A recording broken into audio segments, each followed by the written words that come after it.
Bapak Ibu, namanya seorang apologit ya, itu memiliki pemahaman ya, bisa berbeda-beda, bisa sama. Jadi hari ini apapun boleh ditanyakan ya, dan saya dapat juga masukan bahwa kenapa kita sih membangun sebuah gerakan kesatuan gereja atau ekumene ya, karena kita mau bahwa kita ini saling ya, saling menguatkan, saling melengkapi ya, saling mendoakan. Tentu keselamatan kita hanya ada di dalam Tuhan Yesus Kristus. Amin Bapak Ibu. Jadi fokus kepada iman kepada Tuhan Yesus Kristus jauh lebih penting daripada hal-hal yang akhirnya menjadi perdebatan, ya, perdebatan, ya. Kami punya beberapa komunitas, ada 7 komunitas yang kami bangun, Bapak Ibu, walaupun komunitas itu tidak besar, tapi kami sepakat karena kami dari berbagai gereja, kami sepakat untuk tidak memperdebatkan 3 hal. Yang pertama, kami tidak berdebat tentang bahasa roh, ya. Yang kedua, kami tidak akan memperdebatkan tentang perpuluhan. Yang ketiga, kami tidak akan memperdebatkan tentang baptisan, karena itu doktrin, ya. Doktrin masing-masing gereja pasti punya, dan kita harus saling menghargai. Amin, amin. Jadi jangan pernah mencari perbedaan, tapi carilah kesamaannya. Amen. Karena kalau doktrin yang kita perdebatkan, ya, maka kita kemudian tidak pernah mengerjakan keselamatan, Bapak Ibu. Oleh karena itu, saya hanya wanti-wanti di sini, ya, jangan pernah memperdebatkan ketika kita berkumpul lintas denominasi tentang perpuluhan, baptis dan bahasa roh. Ya, itu saya kira dari saya. Boleh bertanya sesuatu, tapi satu hal bahwa jangan sampai kemudian apa yang kita harapkan dari pertanyaan kita itu justru menimbulkan menimbulkan perpecahan, karena kita tahu bahwa di sini ada berbagai macam denominasi. Baik Bapak Ibu, untuk mempersingkat waktu, saya buka termin yang pertama karena ada 4 termin. Satu termin ada 3 pertanyaan, nanti saya bisa tulis dan langsung bisa dijawab oleh Kak Eliana. Yang 3 pertanyaan angkat tangan. Pak Fajar 1, kemudian Pak Sukarji, saya ambil tengah. Oke, 1, 2, 3. Pak, siapa namanya Pak? Iya. Baik, Pak Fajar dulu, silakan Pak Fajar. Terima kasih. Iya. Sahabatnya pemuda, karena bicara masa pemuda, itu sekarang adalah HP. Di dalamnya macam-macam isinya, kita sudah tahu semua. Bahkan orang tua pun sekarang banyak yang diabaikan, anak muda. Ya, anak muda lebih cenderung kepada apa kata HP, apakah itu TikTok dan sebagainya. Nah, sementara di sisi lain, tantangan anak muda ini cukup dia sampaikan tadi, ya, apakah langsung menikah, pilih pasangannya bagaimana. Saya minta saran, kiat-kiat untuk mempertahankan anak muda ini supaya tanda petik tetap mau ke gereja mendengarkan Tuhan dan orang tua. Karena saya beberapa kali melayani satu gereja, ya, saya heran, yang hadir itu hampir penuh, pemudanya hanya 2, yang lain katanya apalah kegiatan kampus, kegiatan apa, dan sebenarnya waktu itu saya main di zaman Kudus. Nah, ini yang jadi pertanyaan saya, dan masih beberapa lagi yang lain, itu dari kiat-kiat bukan menghilangkan HP-nya, bukan menghilangkan TikTok-nya, tapi bagaimana membina, membimbing anak. Bahkan di satu gereja kemarin yang saya pribadi doakan, anak ini kepahitan sama bapak ibunya mau tanda petik mau membunuh papa mamanya. Itu saja pertanyaan saya, bagaimana kiat-kiat untuk menarik pemuda mau ke gereja, mau bersekutu dan seterusnya. Terima kasih, Tuhan berkati pelayanan Mas Eryo. Baik, yang kedua Pak Sukarji, bisa minta tolong bagian sini Pak. Ya, bagian sini Pak Sutarji. Kita bagian sama sini. Silakan Pak Haji. Maaf ini tadi tolong sebutkan nama dan asal gereja ya Pak Haji. Sebutkan nama dan asal gereja. Tadi Pak Fajar dari mana Pak Fajar? JKI. JKI, oh ya, Fajar Nur Setiawan dari JKI. Silakan Pak Haji. Ya, nama saya Sutarji dari GKJW Suwaru. Saya tidak bertanya, mohon dijelaskan. 1 Petrus 4 ayat 17. Terima kasih. Baik, selanjutnya.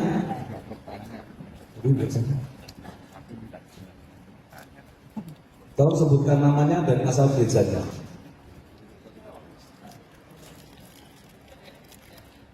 Ada? Berdiri. Saya Indra dari GPDI Arsitektur Muri Dampit mau menanyakan beberapa waktu yang lalu kan sering sekali di YouTube itu dikisahkan bahwa Yesus itu diangkat sebagai Tuhan pada konsili Nisea tahun 325. Bagaimana menurut pandangan KRI yang sebenarnya? Mohon penjelasannya. Terima kasih. Baik, termin 1 sudah selesai. Mohon Pak Eli bisa menjawab 3 pertanyaan tadi. Ya, pertanyaan yang pertama tadi tentang bagaimana kira-kira kita untuk menyadarkan anak-anak muda kemudian agar mereka mau mengerti dan belajar tentang Tuhan.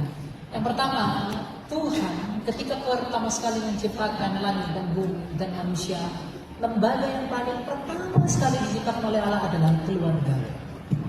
Adam, Hawa, lalu anak-anaknya. Dan Tuhan mengasihi sebuah keluarga. Maka sebagaimana Tuhan mengasihi sebuah keluarga, maka keluarga pun harus mengasihi Allah. Bagaimana caranya keluarga mengasihi Allah? Ya dengan saling mengerti, saling memahami satu dengan yang lain. Adalah baik kalau orang tua sadar bahwa anak-anaknya sedang jauh dari Tuhan. Tetapi bagaimana caranya agar anak-anak itu mau mengerti Tuhan? Yang pertama itu melalui doa. Kita harus mendoakan dan menyerahkan mereka tanpa kedaulatan Tuhan.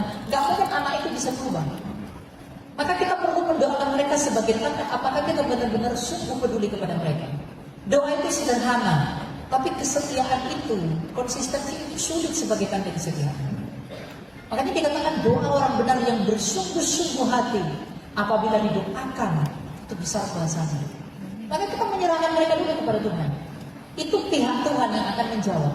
Tapi apa yang bisa kita lakukan sebagai orang tua? Ya memberi mereka pengajaran.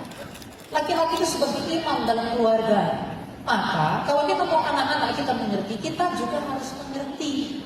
Misalnya ketika Anda makan, Anda ngobrol, apapun itu, melalui hidupmu harus beritahu ajaran itu. Karena dogma itu tentang hidup. Allah adalah kasih, Allah adalah penyayang. Tahu dari mana kita Allah adalah kasih kalau Yesus tidak mengasihi? Kita tahu mana Allah itu berbelas kasih kalau Yesus tidak mengasihi semua orang. Jadi dari hal itu kita mengajarkan mereka melalui cara seperti itu. Tapi memang membuat mereka tertarik untuk hal-hal seperti itu sulit. Karena mereka sudah punya dunianya sendiri yang melalui smartphone tadi. Mereka bisa mengakses banyak hal. Mereka bisa mengakses banyak situs untuk memenuhi keinginan mereka sendiri. Tapi keinginan itu timbul dari mana? Dari hati. Maka anak muda pun seperti yang saya katakan tadi, itu perlu untuk memeriksa hatinya. Dia sedang mendatangkan dirinya kepada Tuhan atau tidak. Jadi yang perlu orang tua lakukan itu adalah mereka perlu mendoakan anak itu, lalu kemudian mengajari mereka. Kalau mereka sudah diajari, sudah didoakan tetap masih seperti itu, selanjutnya berikan keputusan itu kepada siapa? Kepada Tuhan. Tapi jangan pernah lelah dalam usahamu, jangan pernah putus asa dalam jerih payahmu. Karena kasih pula yang membuatmu untuk tidak putus asa mengasihi mereka. Sebagaimana Tuhan tidak pernah putus asa mengasihi kita dengan memberikan pengampunannya dan kesetiaannya, maka kita juga demikian kepada anak-anak kita. Kalau kita adalah anak-anak Allah dikasihi dengan setia, maka anak-anak kita juga dikasihi dengan setia. Allah menegur, kita pun perlu menegur. Allah menegur anak-anaknya, kita perlu menegur anak-anak. mengasihi anak-anaknya, kita perlu mengasihi anak-anak. Tapi semuanya tentang bagaimana caranya, itu tergantung bagaimana sikap anak. Hanya kamu yang tahu seperti apa anakmu. Kamu yang mengerti dia seperti apa, sehingga Anda bisa mengerti bagaimana memperlakukan dia. Yaitu sekali lagi minta berkat dari Tuhan untuk bisa memperlakukan itu. Itu sebuah proses, itu nggak ada materinya, kiat-kiat ini. Karena manusia itu beda-beda. Ya, cara Tuhan memperlakukan Paulus dan Tuhan memperlakukan Petrus itu beda. Cara Tuhan ngomong ke Yohanes dan cara Tuhan ngomong ke Filipus itu beda. Cara Tuhan ngomong ke Petrus dengan cara Tuhan ngomong ke Andreas itu beda. Karena Tuhan mengenali murid-muridnya. Maka anak-anak itu pun harus dikenali agar kita tahu bagaimana memperlakukan mereka. Itu ya Pak? Yang kedua, tadi tentang apa tadi? Petrus 4 Oh, Petrus 4 ayat 17. Surat Rasul Petrus yang pasal keempat ayat yang ke-17. Sebab telah tiba saatnya penghakiman dimulai dari rumah Allah sendiri. Jika penghakiman itu dimulai pada kita, bagaimana pula kesudahannya dengan mereka yang tidak percaya pada Injil Allah? Jika orang benar pun hampir-hampir tidak diselamatkan, apa yang akan terjadi dengan orang fasik dan orang berdosa? Karena itu baiklah juga mereka yang menderita karena kehendak Allah, menyerahkan dirinya kepada Pencipta yang setia sambil terus berbuat baik. Ya, penghakiman itu sudah dimulai dari gereja. Ketika kita salah, kita ditegur. Dosa itu tuh dihakimi. Dihakiminya itu dikasih tahu bahwa dosa ini salah. Jadi kalau orang bilang menghakimi itu nggak boleh, itu keliru. Menghakimi itu boleh, tapi hakimi dosanya, bukan orangnya. Nyatakan dosanya, tapi jangan permalukan orangnya. Lebih baik dosa kita dipermalukan daripada kita yang nanti dipermalukan di hari pengadilan. Ketika kita ngomong berzina itu salah, kemudian apa lagi? Berbohong itu nggak baik. Kita sedang memperlakukan dosanya kan? Kita sedang menghakimi dosa itu salah, dosa itu tidak benar. Dan gereja memberitahu penghakiman itu. Iri hati itu nggak boleh, sombong itu nggak boleh. Kita sedang memberikan penghakiman terhadap dosa itu. Tapi Paulus mengatakan hakimilah dengan adil. Yang nggak boleh kamu hakimi itu nasibnya. Oh, dia pasti ke neraka, pasti ke surga. Itu nggak boleh. Karena hanya Tuhan yang memastikan itu. Tapi setiap kesalahan harus dengan tegas dinyatakan. Dan orang yang sedang melakukan kesalahan itu harus dengan rela menerima bahwa itu adalah kesalahan. Seperti Petrus, engkau akan menyangkal aku. Petrus menerima dengan rela bahwa dia memang menyangkal Yesus. Apakah dia membenci Yesus ketika Yesus menghakimi dia dengan mengatakan bahwa dia akan menyangkal Tuhan? Tidak. Jadi penghakiman itu memang sudah dimulai dari rumah Tuhan. Ya dari mana? Dari gereja. Melalui firman Tuhan yang disampaikan oleh gereja melalui para hambanya. Kita mengerti apa dosa. Kita terhakimi. Ketika hamba Tuhan mengatakan berbohong itu dosa, maka saya yang berbohong sedang dihakimi. Itu penghakiman yang adil berdasarkan firman Tuhan. Jadi betul penghakiman itu sudah dimulai dari rumah Tuhan. Tapi pengadilan penghakiman yang benar, penghakiman yang setia, itu kelak ketika Yesus datang sebagai Raja. Jika penghakiman itu dimulai pada kita, bagaimana pula kesudahannya dengan mereka yang tidak percaya pada Injil? Nah, kalau kita saja sudah dihakimi di rumah Tuhan, apalagi mereka yang menolak Injil, kata Paulus, kata Petrus. Kalau kita saja dihakimi, kita orang percaya dihakimi di rumah Tuhan, bagaimana pula dengan mereka yang tidak percaya kepada Injil? Nah, jadi saya dilema kan sebagai apolog.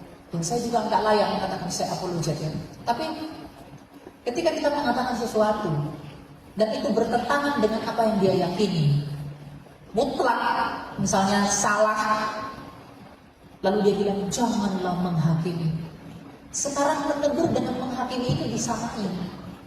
Padahal Tuhan di kitab Wahyu berkata, barang siapa yang kukasihi, ia kuhajar dan kutegur. Jadi ketika Tuhan menghajar dan menegur kita, Tuhan sedang mengasihi kita.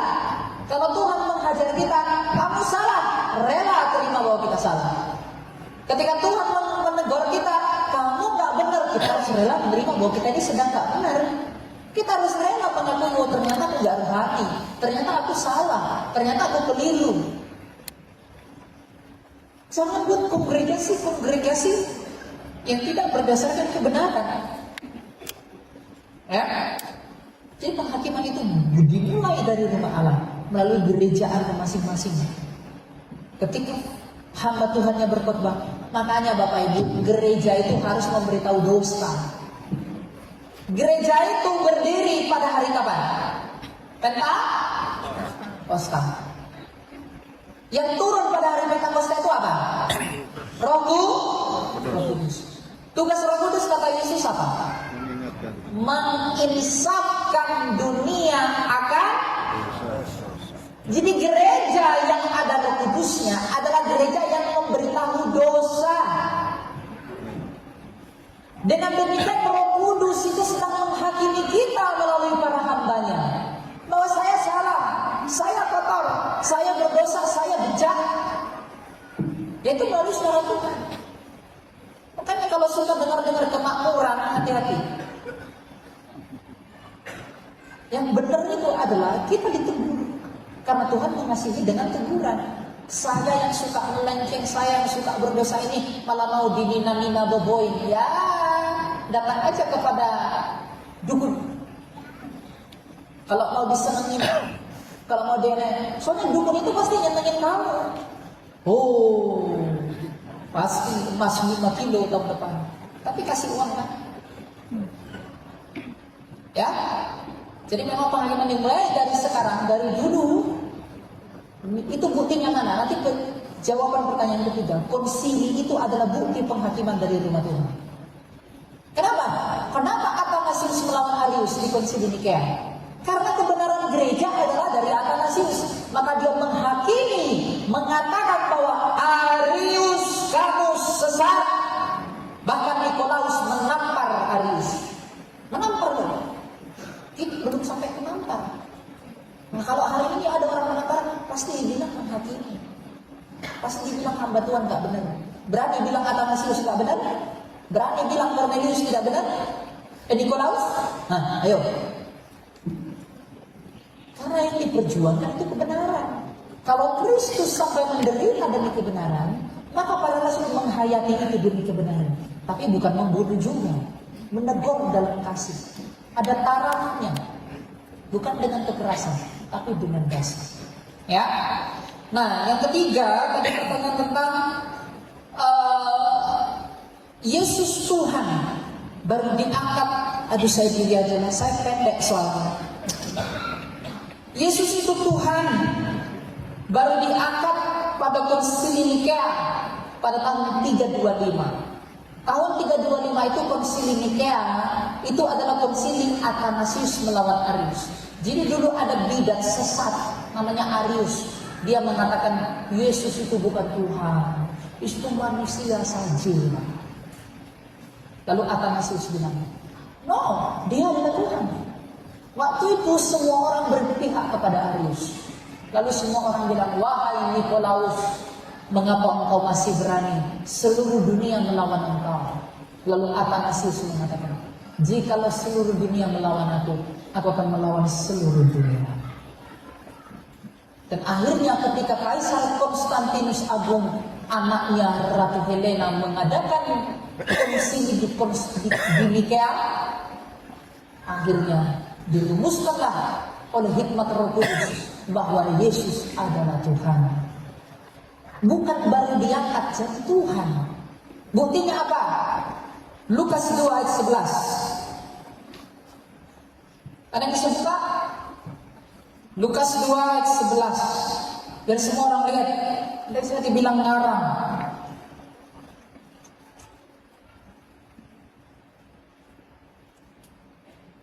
Lukas 2 ayat yang ke-11.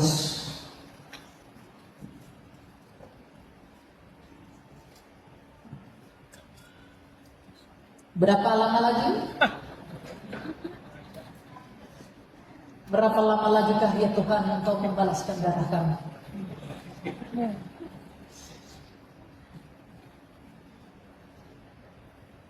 Ya. Ini ayat 11. Ini belum ada konsili loh. Ini dia baru lahir. Nah, hari ini telah lahir bagimu juru selamat yaitu Kristus. Oh, salah baca. Siapa? Tuhan atau bukan Tuhan? Di kota? Yang lahir itu Tuhan enggak? Dia baru lahir aja udah dibilang Tuhan. Kok baru diangkat di konsili?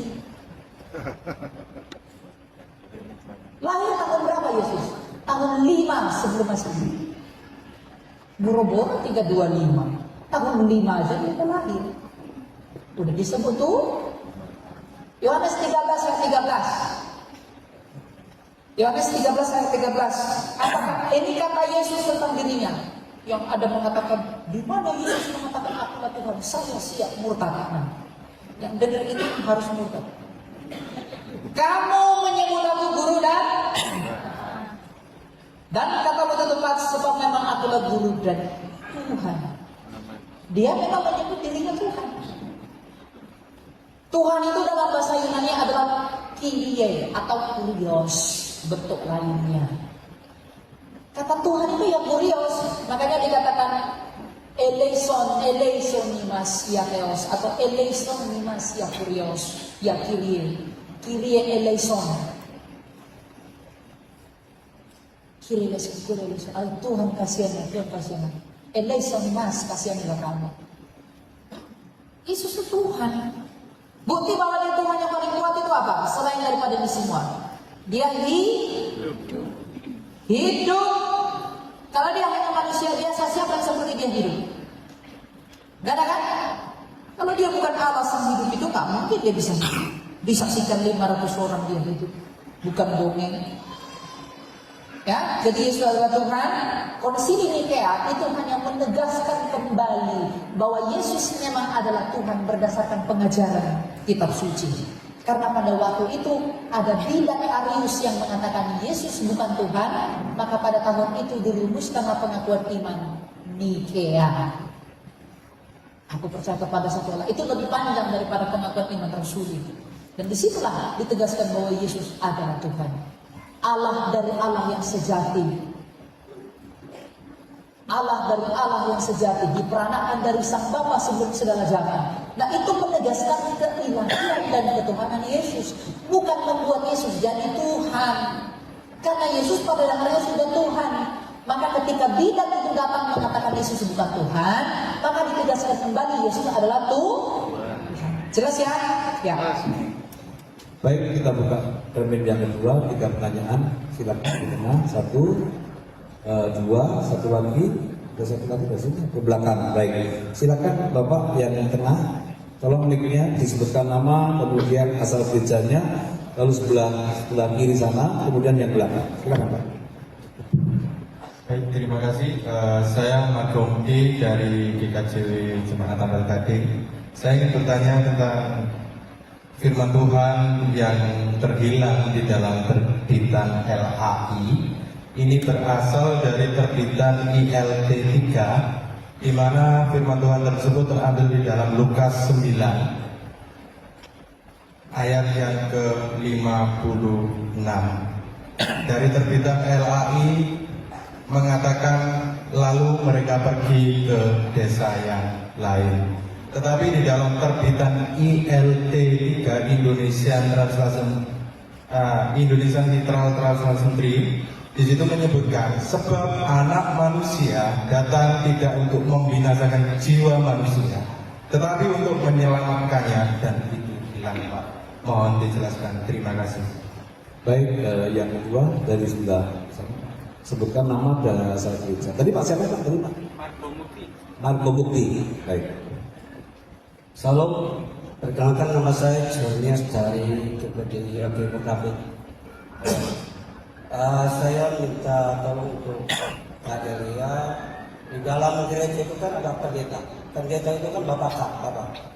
Artinya seseorang yang diutus Tuhan untuk memimpin kami. Namun pada seandainya bahwa pendeta itu menjalankan setiap saat dia diminta dia berusaha untuk melakukan firman Tuhan bahwa kita harus menjalankan hidup sesuai firman Tuhan. Tapi pada dasarnya kenyataannya tidak sesuai dengan firman Tuhan. Tetapi dengan segala otoriter dipaksanya harus melakukan. Itu apakah itu salah atau tidak? Yang kedua, kami sebagai jemaat kadang-kadang dengan sedikit kepintaran yang memiliki itu kami sok-sok pintar juga. Gitu. Sehingga kemiskinan antara pendeta dengan jemaat itu kadang-kadang tidak nyambung gitu loh. Apakah yang salah itu dari sistemnya atau bagaimana? Mohon penjelasan itu. Terima kasih. Salam. Terima kasih Jerry. Ini dia keyboard Dampir. Yang belakang ujung angkat tangan berdiri, bisa berdiri. Tolong mic-nya sebutkan nama dan asal gerejanya.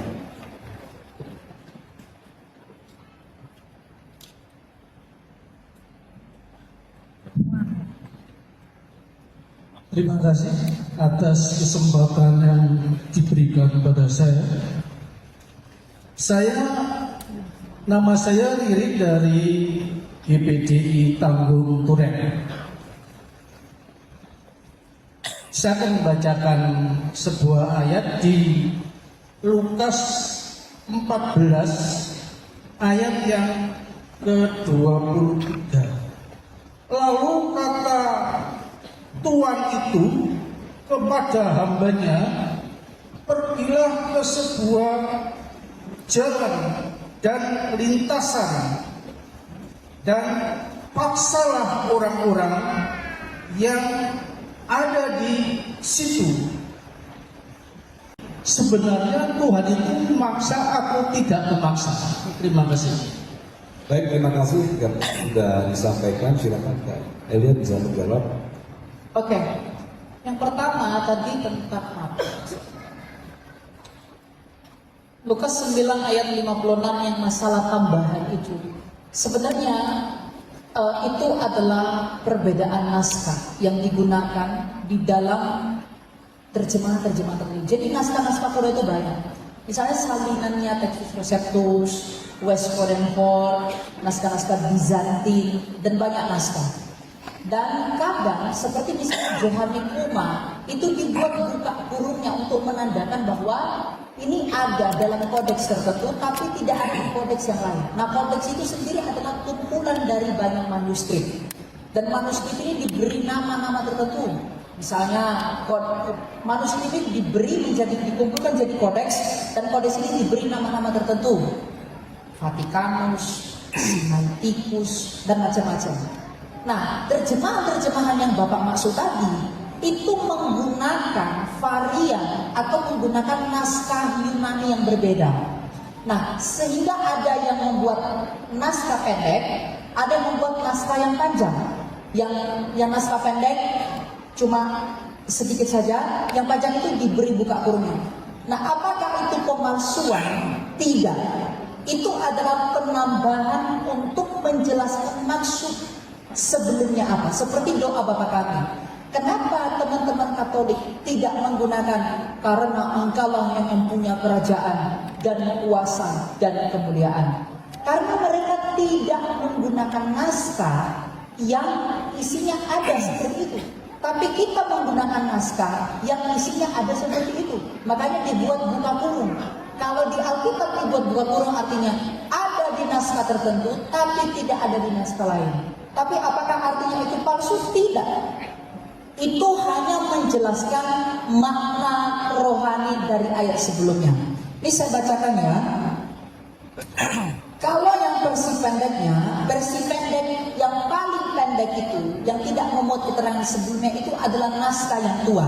Dikatakan begini, lalu Yesus berpaling dan menegur mereka, kemudian mereka pergi ke desa lain. Itu dipakai oleh edisi baru. Ya, nah itu terjemahannya mengikuti naskah Alexandria.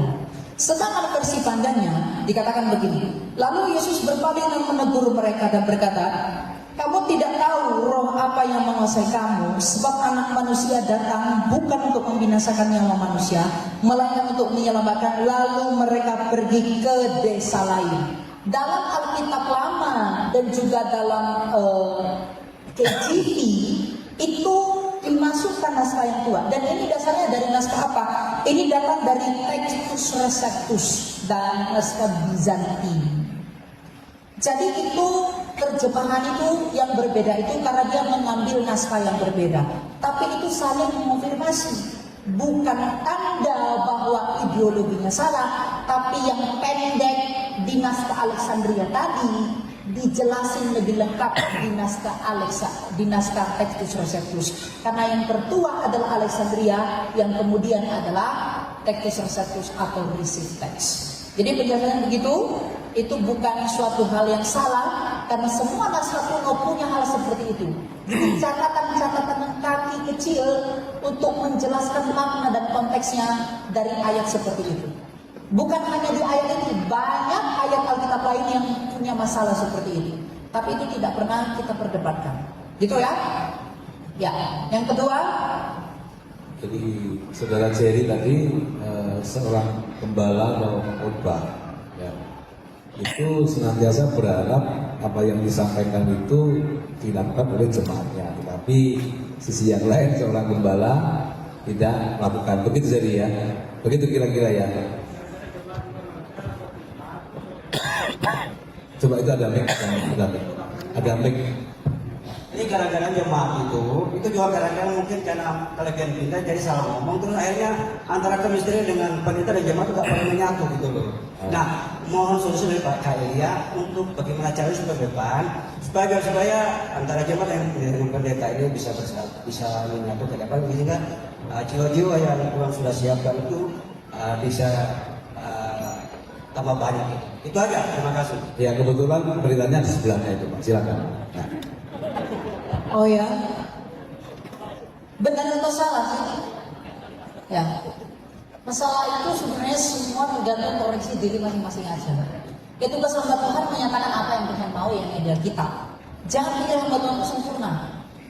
Hamba Tuhan itu pasti lebih bercacat lalu begitu, berarti hamba Tuhan bebas berdosa. Bukan. Hamba Tuhan semakin mendalamnya firman Tuhan, dia akan semakin terbuka. Karena Yohanes Thomas mengatakan bahwa firman Tuhan ini adalah obat dan dosa itu adalah luka. Maka hamba Tuhan semakin banyak mengerti firman Tuhan adalah mereka yang menerima obat yang banyak. Nah, obat yang banyak hanya bagi mereka yang sakitnya lebih parah. Jadi hamba Tuhan itu sebenarnya paling sakit. Oh iya, karena kita makan obatnya banyak.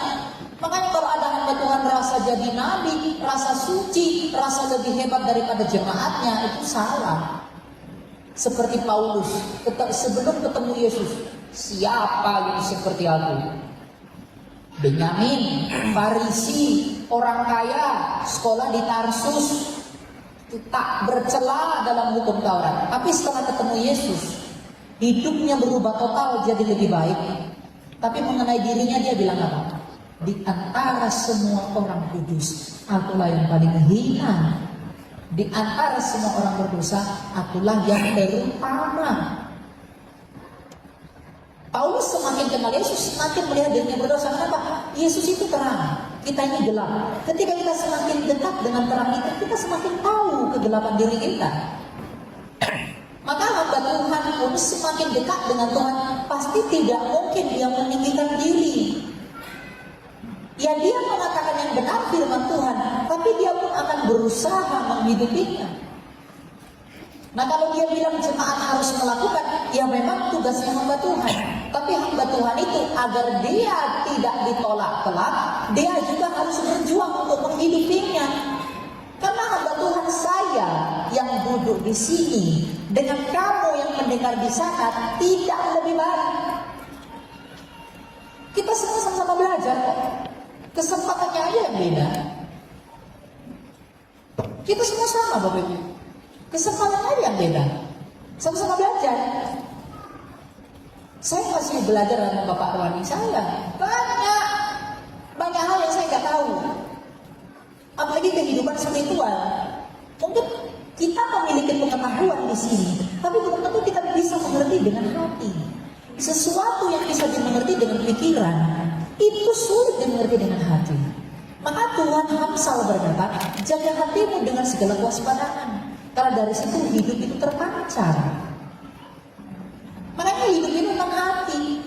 Jadi jemaat, para jemaat, jangan berekspektasi pendetamu itu seperti apa-apa.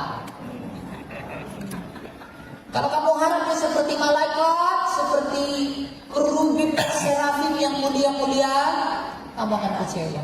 Bahkan kalau kamu berharap bahwa saya lebih baik daripada kamu salah. Ingat ini, salah. Oh, dia udah kesini, udah kemari, lalu kamu rasa saya better daripada kamu?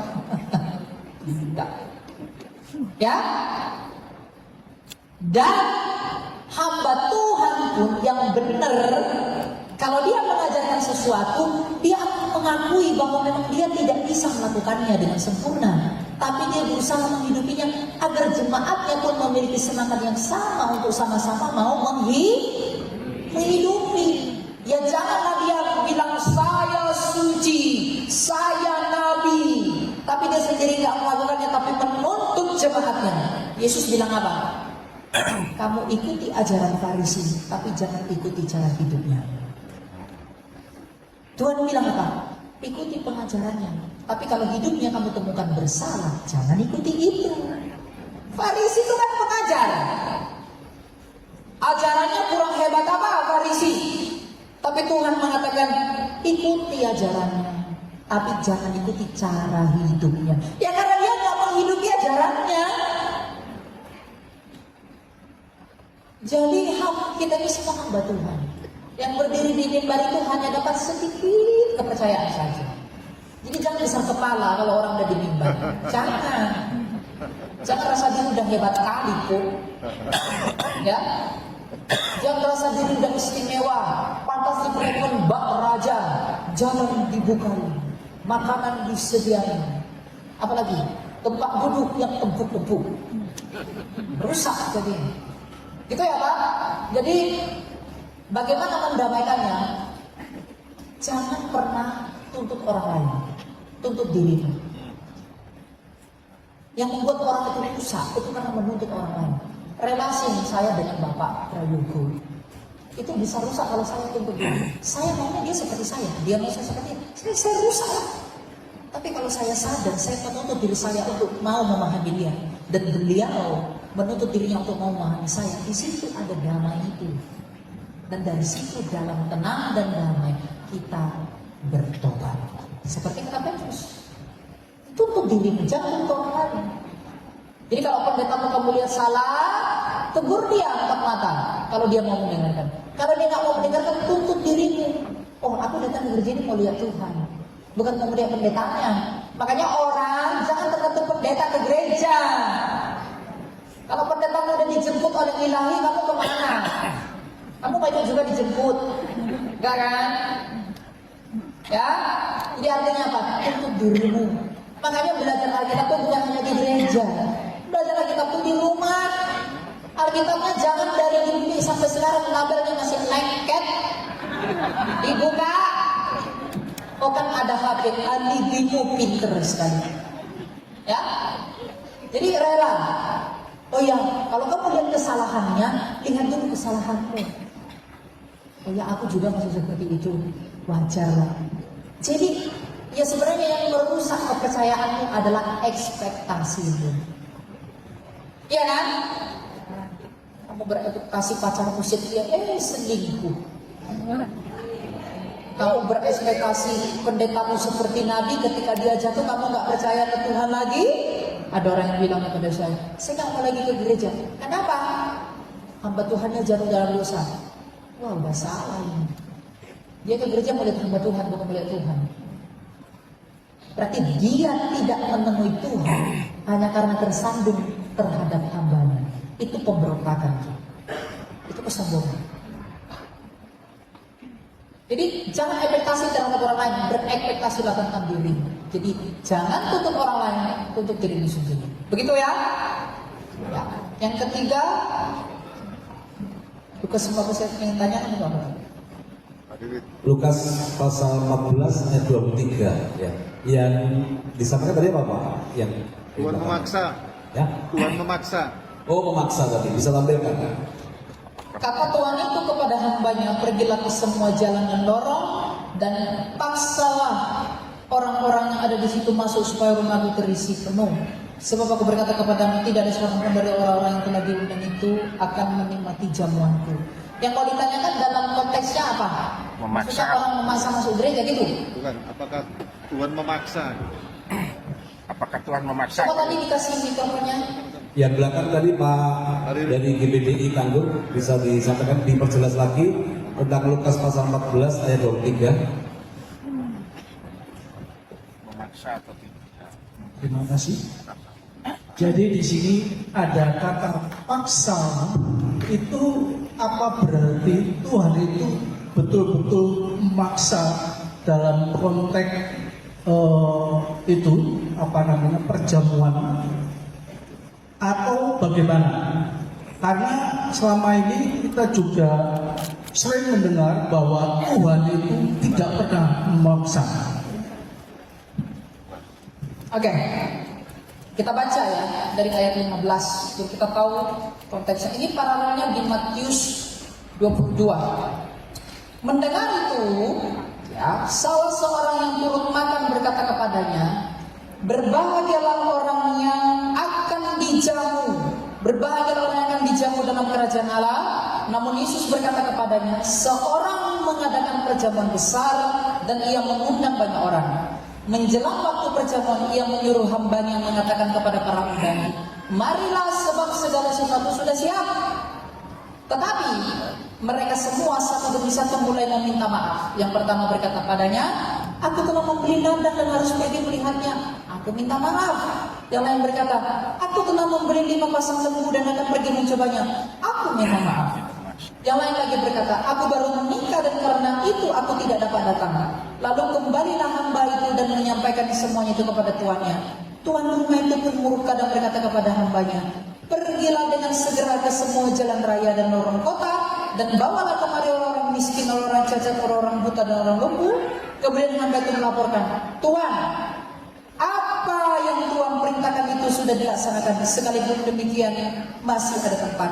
Kata Tuhan itu ke dalam lorong, kata Tuhan itu kepada hambanya, pergi ke semua jalan dan lorong dan paksalah orang-orang yang ada di situ masuk supaya rumahku terisi penuh. Sebab aku berkata kepadamu, tidak ada seorang pun dari orang-orang yang telah diundang itu akan menikmati perjamuanku. Ini kontennya tentang kedatangan Tuhan. Bahwa ketika perjamuan terakhir itu adalah ketika kita mau bertemu dengan Raja semesta alam. Maka seperti perumpamaan ini, dia mau mengadakan pesta, dia mengundang, lalu bilang, oh maaf aku nggak bisa datang. Yang lain bilang, oh maaf aku nggak bisa datang. Yang lain orang itu bilang, oh aku nggak bisa datang. Tapi dia memanggil semua orang, mengumpulkannya, lalu kemudian memaksa untuk masuk kepada lorong-lorong itu. Itu artinya apa? Seperti Tuhan yang mengatakan kepada kita, marilah semua masuk kepadaku agar kamu nanti masuk menikmati perjamuanku. Sampai semua orang mau menerimanya. Tapi ketika mereka terlambat dan tidak mau datang, maka ketika harinya tiba, hari pertemuan itu tiba, mau tidak mau dia akan diseret untuk ikut dalam penghakiman itu. Itu maksudnya. Jadi jangan punya alibi, jangan punya kalau Tuhan memanggil untuk mengadakan perjamuan besar di dalam dia melalui gerejanya hari-hari ini, maka datang, jangan tinggalkan. Jangan sibuk dengan ini itu lalu meninggalkannya. Sebab ketika dia datang menemui kita, tidak ada alasan bagimu untuk lari. Terpaksa kamu itu. Seperti semua orang itu harus terpaksa itu. Karena tidak ada pilihan. Karena dia seorang Tuhan yang besar, karena dia Tuhan yang besar. Seperti Tuhan yang berkuasa atas segala sesuatu. Tidak ada pilihan, tidak ada opsi. Maka ketika ditawari untuk datang kepada dia, datanglah sekarang. Agar bisa menemui dia dalam perjamuan yang besar itu. Jangan ditolak. Karena ketika kamu tolak, bagaimanapun kamu tetap dipaksa kelak untuk ada di sana. Tapi untuk apa? Apa untuk menikmati perjamuan kehidupan atau perjamuan pada penghukuman? Makanya tuh di ayat terakhir dikatakan karena tak seorang pun yang menikmati. Itu tentang orang yang menolak itu. Ya kita akan ikut dalam orang yang menolak itu tetap akan melihat Yesus kelak, tapi untuk tidak menikmati hidup itu.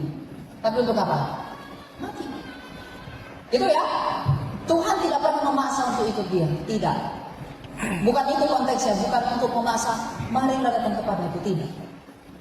Tuhan mengatakan, ya kalau kamu mau pilih aku hidup. Aku sudah memberikan semua bagimu. Ketika Yesus berkhotbah tentang tubuh dan darahnya, apa? Bukankah banyak dari 70 murid mengundurkan diri? Tapi apa kata Yesus kepada Petrus? Apakah kamu nggak mau pergi juga? Dia malah tantang Petrus. Dia nggak biarin Petrus. Dia nggak menghalangi Petrus. Kamu jangan lari ya, tetaplah di sini bersamaku. Udah. Tuhan mengatakan, kamu nggak mau pergi juga.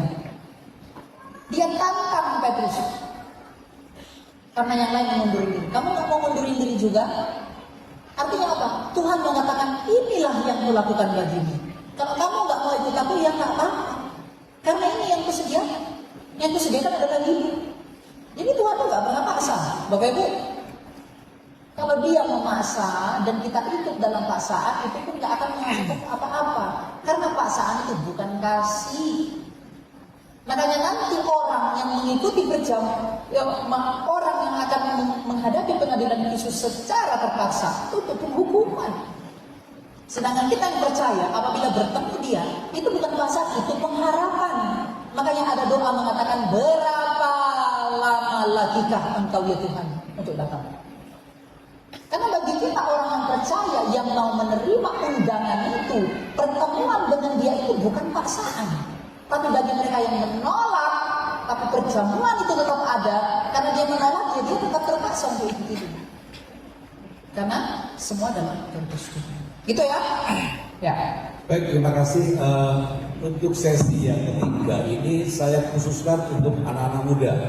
Dari tadi yang bertanya sudah berkeluarga. Jadi tolong yang anak muda ini, harapan kami ada yang bertanya. Siapa anak muda? Anak muda? Oh iya, satu, sebentar. Yang anak muda? Oh iya, 2. 1, 2. Lalu ada satu lagi anak muda sebelah sini, yang muda. Ayo anak muda, bangkitlah. Makanlah. Pulanglah. Dan jangan berbuat dosa lagi. Jadi 1, 2, lalu yang sebelah sini. Ada lagi satu lagi, anak muda. Sudah ada? Oke, sudah. Oke, baik. Yang pertama, silakan ya, silakan. Oh, Ferry, silakan Ferry. Terima kasih untuk kesempatan. Nama dan gereja ya. Nama saya Ferry dari GCA Sumpuang Mahameru. Pertanyaan saya untuk kaum muda sebenarnya begini. Tadi kami dijelaskan tentang bahwa tujuan kita hidup ini sebenarnya adalah mengejar hidup, ya ini sangat jelas sekali. Tapi kalau kita melihat dunia itu mengajarkan kita untuk mengejar yang namanya kesuksesan, materi, terus penghargaan dari orang, sehingga untuk mencapai semua itu dunia membuat suatu sistem supaya kita itu rajin belajar, kuliah dengan baik atau bekerja dengan baik supaya kita dapat tujuan-tujuan tadi. Nah, pertanyaan saya sebagai seorang remaja atau pemuda Kristen, kita sebenarnya juga harus kan untuk belajar dengan baik, untuk bekerja dengan baik, untuk mengambil skill. Tapi motivasinya itu motivasi yang seperti apa yang harus kita punya? Karena kalau motivasinya sama seperti dunia, tadi dikatakan sama Kak Elia kan, ya semuanya sia-sia, gitu. Materi itu sudah sia-sia.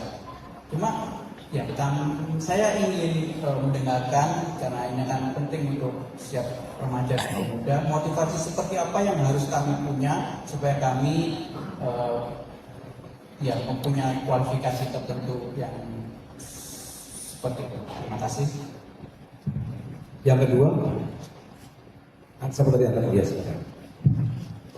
Ya, Shalom, perkenalkan nama saya Lika, saya perwakilan dari gereja GKB Ampel Gading. Pertanyaan saya di sini tentu mengenai tentang permasalahan anak muda saat ini. Kalau kita melihat di dalam gereja-gereja, banyak sekali anak muda yang tidak lagi fokus datang ke gereja untuk benar-benar menyembah Tuhan, tetapi ponsel yang menjadi masalahnya. Ketika firman Tuhan disampaikan atau ketika memuji dan menyembah Tuhan, itu fokusnya main HP. Dan ini masalah ini sangat merah sekali dan hampir di seluruh gereja yang sudah saya temui ketika saya praktek seperti itu, permasalahan anak muda yang seperti ini yang terus berlangsung. Yang biasanya anak muda itu fokusnya main games. Mereka memang datang beribadah ke dalam gereja, tetapi mereka tidak sungguh-sungguh untuk beribadah. Mungkin pendeta-pendeta ingin menegur, tetapi sungkan atau segan, karena anak muda mudah sekali untuk tersinggung. Ketika ditegur, mungkin mereka tidak mau datang beribadah lagi. Pertanyaan saya kepada Kak Elia, bagaimana strategi yang harus gereja berikan menghadapi permasalahan anak muda yang seperti itu? Terima kasih. Baik, terima kasih. Yang ketiga, Christine. Shalom, saya Christine dari GSJA Kalvari Lembun, mewakili anak-anak muda ini yang banyak pertanyaan sebetulnya Kak, cuma malu untuk ngomong. Ada dua pertanyaan yang saya sampaikan kepada Kak Elia. Yang pertama berkenaan dengan Kejadian 2 ayat yang ke-9. Di situ dikatakan ada dua pohon tentang pohon kehidupan dan pohon pengetahuan yang baik dan jahat. Apa yang dimaksud tentang kedua pohon tersebut? Kemudian yang kedua adalah ada di dalam Wahyu 21 ayat 2 sampai ke 4 tentang Yerusalem baru.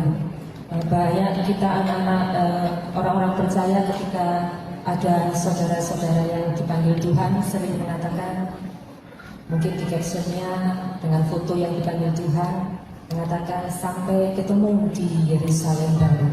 Nah, yang saya pertanyakan adalah Yerusalem baru itu ada di mana? Karena kalau saya baca, saya browsing-browsing itu menggambarkan kota kudus yang turun dari surga. Apakah itu ada lagi bumi yang Tuhan ciptakan kembali, ataukah bumi yang sekarang kita tinggali itu tapi sudah dipremak sama Tuhan? Seperti itu. Terima kasih Kak Elia. Baik, bisa langsung dijawab. Yang pertama tentang motivasi. Iya. Yang pertama, yang pertama tentang motivasi. Apa sebenarnya motivasi yang baik untuk kita didik untuk mengejar dunia ini? Kamu mau sukses, mau berhasil, itu bagus. Kamu mau kumpulin uang, itu bagus. Tapi cinta akan uang itu membuatmu buta untuk melihat Allah.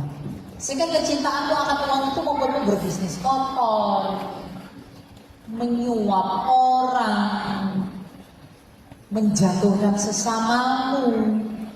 Maka cinta akan uang adalah akhir dari segala kejahatan. Jadi motivasi yang benar apa sih untuk ada dalam diriku? Seperti si pemungut cukai yang bertobat itu. Itu motivasi yang benar. Ikut Tuhan. Kenapa?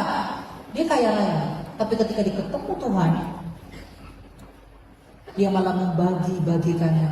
Karena apa? Dia tahu dia sudah bertemu dengan Tuhan. Artinya kekayaannya digunakan untuk melayani Allah demi kemuliaan Allah. Jadi kalau kamu mau belajar, kejar aja kesuksesan, boleh kok. Oh, Rasul juga mengatakan jika ia tidak bekerja, janganlah ia makan. Jadi haramnya, kata dia kita harus berdiam diri, maka tidak perlu kuliah lagi. Di kamar saja tidur sampai mati, tidak perlu makan. Itu namanya konyol. Kalau Cik Memang bilang on. Ya kan? Jadi apa motivasi yang benar ketika aku tetap bekerja? Apa motivasi yang benar aku tetap sekolah? Apa motivasi yang benar aku melakukan pekerjaanku? Tuhan, aku mau melayani Engkau demi kemuliaan-Mu melalui semuanya ini. Jikalau Engkau memiliki bisnis, biarlah bisnismu itu untuk menguji kemurahan hatimu memberkati orang lain. Jikalau Engkau menjadi hamba dari orang lain, maka biarlah ketika Engkau bekerja kepada dia itu menguji kerendahan hatimu dan kesetiaanmu. Jikalau Engkau makan, biarlah makananmu itu mengenyangkanmu untuk kekuatan bagi ibadahmu.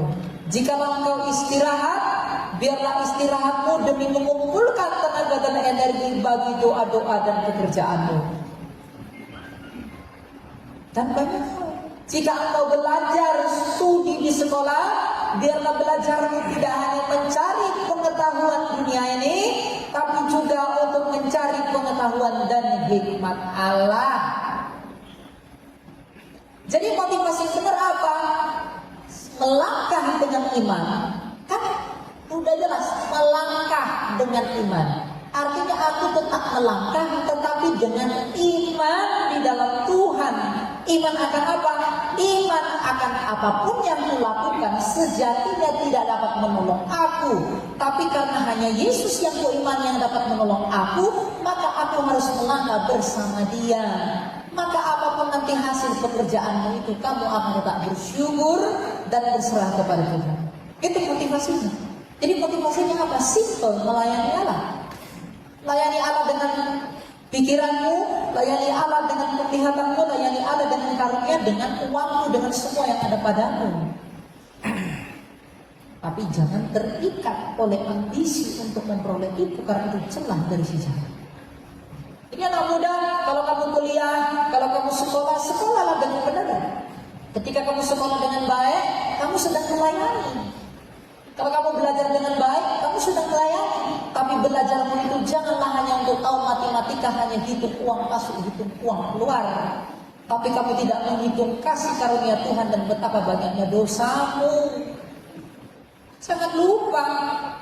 Makanya apa yang kita lakukan itu harus bersamaan dengan hal-hal jasmani, harus bersamaan dengan hal-hal yang rohani. Maka itu akan menolong. Karena daging adalah lemah, tapi roh menurut. Itu ya. Yang kedua tadi,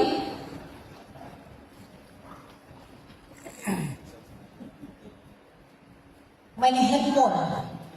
Bagaimana strategi anak muda yang main handphone selama di gereja? Tergantung yang dia buka handphone di gereja, yang dibuka apa. Kalau Alkitab bagus, kalau chattingan dengan pacarnya buat apa? Kalau harga promo 12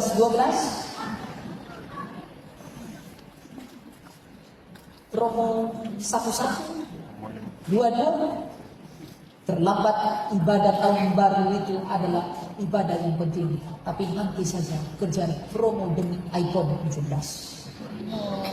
Kalau itu yang dilihat ya benar. Tapi kalau yang dilihat Alkitab ya nggak apa-apa. Saya juga kadang bawa HP, tapi kalau saya pelayanan saya bawa Alkitab. Tapi di rumah saya pakai HP, karena doa-doa IPA dan macam-macam itu ada di HP. Ada sih bukunya, tapi berat. Jadi tergantung apa yang dilihat. Jadi kalau bagaimana cara gereja menanggulanginya, gereja itu harus menekankan tentang keagungan Tuhan, agar dia hormat ketemu Tuhan. Kalau yang diajarkan cuma haleluya diberkati puji Tuhan 50 kali lipat, 100 kali lipat, dia nggak punya ketakutan terhadap Tuhan. Dia cuma datang kepada Tuhan ada maunya saja. Dia tidak datang kepada Tuhan dengan rasa takut dan gentar. Barang siapa yang tidak gentar kepada kemuliaan Allah, dia tidak akan menyadari dosa-dosanya. Yesaya itu ketika kamu tahu, orang sekarang ini banyak salah. Dia pikir dia lebih takut neraka daripada takut kemuliaan Allah.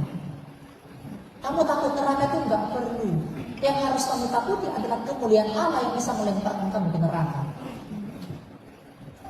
Yesaya ketika ditemui Tuhan, malaikat Tuhan, najis celakalah aku seorang yang najis bibir. Ketika dia ketemu kemuliaan Tuhan, dia ketakutan. Yohanes ketemu kemuliaan Tuhan melalui malaikat yang dia ketakutan. Karena kemuliaan itulah yang membuat kita takut, karena kita melihat dosa kita. Dosa di dalam diri kita lah yang membuat kita takut ketika kita bertemu dengan Dia yang kudus.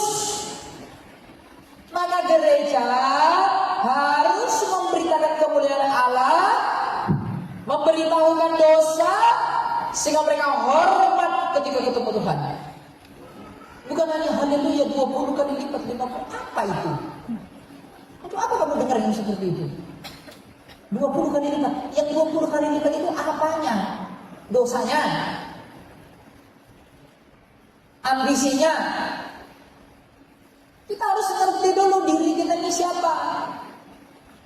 Jadi gereja, kalau kamu tanya ya, peran gereja seperti apa? Gereja itu harus fokus membangun pengajaran yang memuliakan Allah, memberitahu kemuliaan Allah, dan memberitahu kehinaan manusia. Agar ketika kita yang hina bertemu dengan yang kudus, kita hormat dan menanggalkan semua yang ada pada kita. Kalau saya ini sebagai pegawai eselon 2, saya bertemu dengan presiden, saya nggak mungkin berani main HP. Karena saya tahu jabatannya tinggi, dia punya kuasa, dia punya jabatan besar, dia punya pengaruh mencopot PNS saya. Maka dia nggak berani macam-macam depan Prabowo. Maka kalau gereja mengajarkan Tuhan mampu melemparkan engkau ke neraka, Tuhan mampu melakukan apapun karena bagi Tuhan tak ada yang mustahil, maka dia akan hormat ketika bertemu dengan Tuhan. Buat dia menghormati Tuhan. Jangan harapkan dia menghormati Tuhan kalau Tuhan sendiri tidak dikenal apa yang layak ada pada Tuhan sehingga ia patut untuk dihormati. Saya nggak mungkin menghormati presiden kalau saya nggak tahu presiden itu apa. Maka saya nggak mungkin mengabaikan Tuhan kalau saya. Tapi ya itu kadang terlena, dilema karena apa? Dia mengenal Tuhan menurut versinya. Dia kenal Tuhan itu baik, Tuhan itu pengasih. Saya pernah melayani. Lu doa, selama dia doa, dia angkat kaki satu ke atas begini, lu doanya begini. Setelah itu saya tegur dari depan, doa kok seperti ke lampu tua, doa kok seperti mau ke bar. Gerakan tubuh untuk respect kita terhadap Allah, apalagi di rumah ibadah. Tapi jangan selalu salahkan orang itu. Kenapa? Mungkin orang itu seperti itu karena kita tidak memberikan mereka makanan yang baik, sehingga mereka seperti itu kepada Tuhan. Allah itu harus diberikan sebagai Allah yang menggentarkan. Sehingga ketika kita tahu Allah itu gentar, kita tahu Allah itu mulia. Ketika kita datang kepada Dia, kita menanggalkan topi kita pun kita buka, semua kemuliaan kita pun kita buka. Tapi sekarang udah nggak zamannya seperti itu. Semua orang sekarang gereja adu kemewahan, adu outfit. Benar nggak anak muda? Sepatu baru beli 5 juta, 10 juta. Naik ke atas ini, bawa outfit yang mahal-mahal. Agar apa? Dipandang, dipuji. Saya baru beli ikat pinggang 11 juta. Merek apa? Hermes.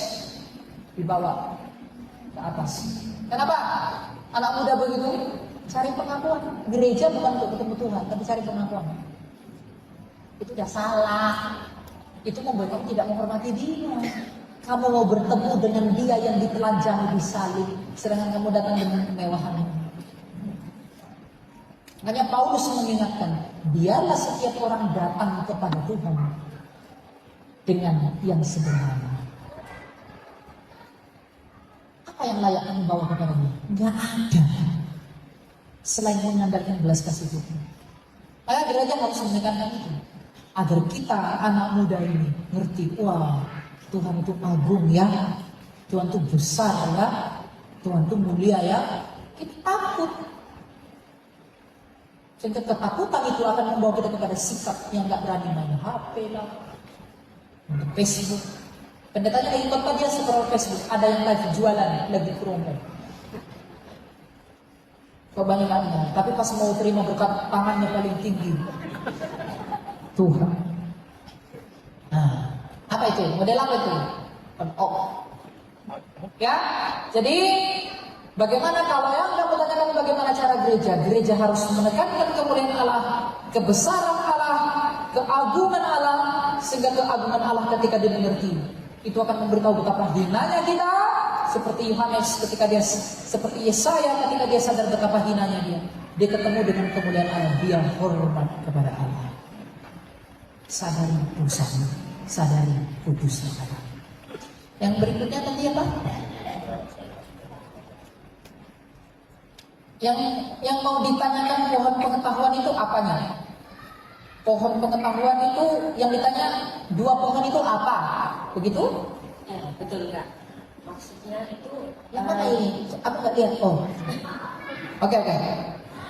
yang dimaksud itu apakah secara fisik itu pohon kehidupan dan pohon pengetahuan yang baik dan yang jahat. Pada waktu itu kan Hawa ini memakannya. Kemudian karena dibujuk oleh ular. Apakah secara arti yang sesungguhnya itu pada waktu tersebut ular itu benar-benar bisa bicara atau bagaimana? Atau ini hanya sebuah kiasan? Dan apakah Hawa memang benar-benar makan buah itu secara fisik? Ataukah hanya sebuah kiasan yang hendak Allah sampaikan karena ada makna yang terkandung di dalamnya? Ya, Terima kasih. ini agak panjang penjelasannya, tapi nggak apa-apa, saya singkatinya. Ada dua pohon di Eden. Yang pertama pohon pengetahuan, yang kedua pohon kehidupan. Pohon pengetahuan ini apa sih? Pohon pengetahuan ini nggak tahu itu pohon apa, tapi itu memang pohon. Tapi mengapa dia ditempatkan di situ? Mengapa pohon pengetahuan dibuat di sana? Itu bukan ujian, itu bukan cobaan, tapi itu sarana bagi manusia untuk menyalurkan kasihnya kepada Allah. Artinya gimana? Begini. Ketika Allah menciptakan manusia itu adalah untuk mengasihinya. Maka manusia itu diciptakan agar manusia itu mengalami kasihnya. Buktinya apa? 6 hari penciptaan. Manusia dicipta pada hari ke-6. Kenapa ke hari pertama? Tuhan menciptakan hari pertama, kedua, ketiga, sampai kelima, dan berikutnya. Manusia dicipta terakhir. Kenapa? Allah menyiapkan semuanya baik, sempurna dulu. Maka ketika semuanya yang sempurna itu telah jadi, maka manusia dicipta untuk siap menikmati semua yang baik itu. Jadi Allah menciptakan manusia tujuannya hanya satu, agar manusia itu menikmati kasihku. Maka manusia itu diciptakan menurut gambar dan rupaku. Ketika manusia diciptakan menurut gambar dan rupa Allah, dan Allah itu kekal, berarti manusia itu diciptakan untuk hidup yang kekal. Bagaimana caranya manusia itu bisa hidup kekal? Dihidupkan oleh rohnya Allah. Nah, bagaimana caranya dihidupkan oleh roh Allah? Kita dihidupi oleh energi hidupnya Allah. Melalui apa? Pohon kehidupan. Pohon kehidupan itulah yang menghantarkan hidup itu kepada kita. Energi Allah itulah yang menghidupkan kita. Maka kita bisa hidup kekal. Tapi energi ini bisa terhubung caranya bagaimana? Dengan kasih. Nah, bagaimana caranya manusia mengasihi Allah? Manusia itu tidak tahu bagaimana caranya mengasihi Allah. Maka Tuhan mengajari manusia itu bagaimana caranya mengasihi Allah. Jikalau kamu mau mengasihi aku, caranya adalah jangan makan buah pohon pengetahuan itu. Seperti kipas angin. Bagaimana caranya kipas angin bisa terus berputar? Kabelnya harus terus tercolok kepada listrik sumber hidupnya. Listrik inilah sumber hidupnya. Kabel inilah cara dia bisa tercolok. Dan kipas itulah hidup, cara dia menandakan dia hidup. Kita ini seperti kipas yang berputar ini. Dan Allah itu seperti listrik. Kabelnya itu kasih. Bagaimana caranya aku bisa terhubung dengan Allah hidupku itu?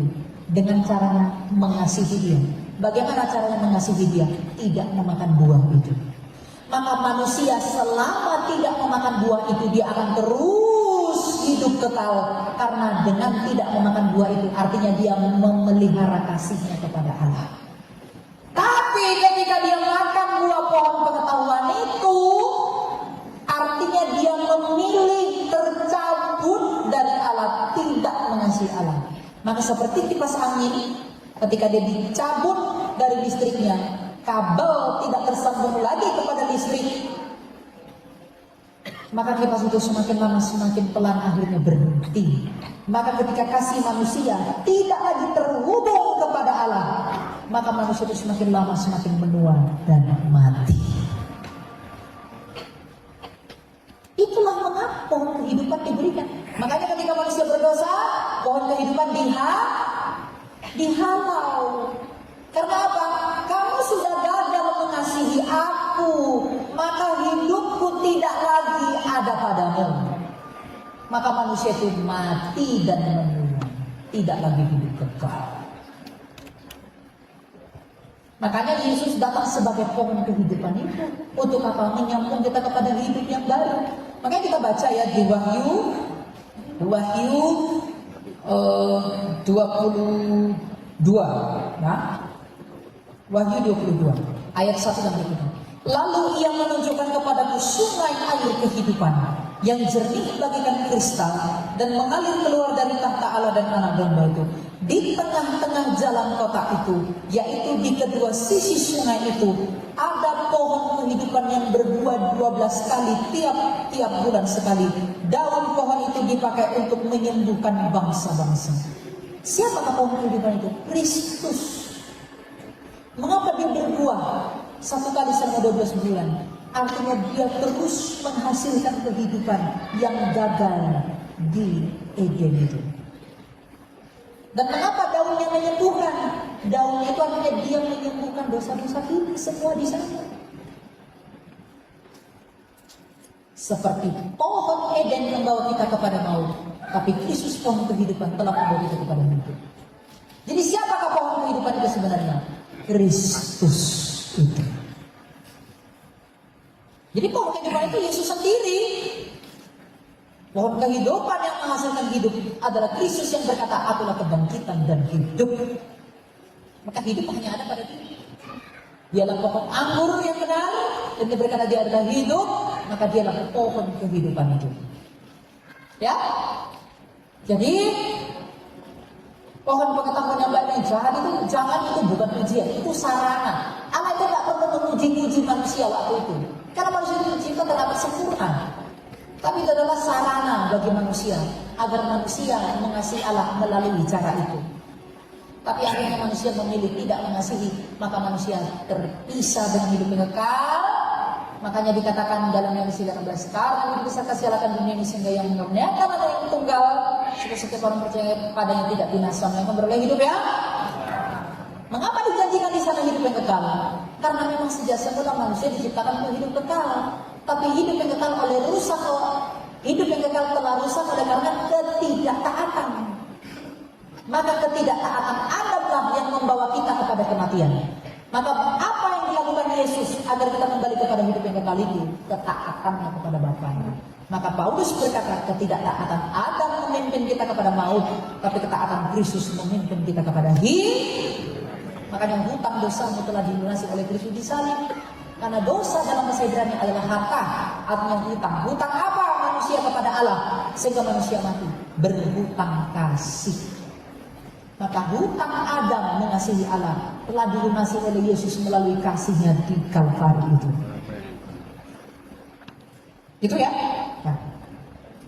Yang kedua, Yerusalem baru adalah Yerusalem baru itu adalah persekutuan orang-orang kudus. Yerusalem baru itu jangan kota yang seperti kota Jakarta, tidak. Yerusalem baru turun dari surga, artinya semua orang pilihan yang turun dari surga. Itu pendapat Bapak Gereja. Jadi Yerusalem baru itu bukan, jangan pandang sebagai kota, apalagi nanti Anda baca di Perjanjian Lama, dia dinding-dindingnya seperti permata sardus, batunya seperti permata yaspis, seperti berlian dan seperti batu zamrud, batu emerald. Lalu Anda bayangkan batu-batu yang ada di dunia ini. Tidak, di sana tidak dibutuhkan batu-batu itu. Itu dibuat untuk menggambarkan keindahan surga itu. Jangan bayangkan di sana nanti akan ada kota gedung tinggi 5.000 tingkat. Tidak. Ya, Seperti neraka juga, jangan Anda bayangkan neraka seperti begitu. Selama ini dibilang neraka ada api kan? Tapi Yohanes bilang apa? Neraka itu api yang menyala-nyala, tapi tempatnya gelap sekali. Bagaimana mungkin tempat api menyala-nyala tapi gelap? Nah, tapi kenapa Yohanes menggambarkan begitu? Dia menggambarkan kengerian neraka dengan apa yang dianggap ngeri di dunia ini. Maka surga itu pun digambarkan dengan hal-hal yang indah di dunia ini. Maka Yerusalem baru itu adalah orang-orang kudus yang turun ke langit bumi baru, pemerintahan selama-lamanya.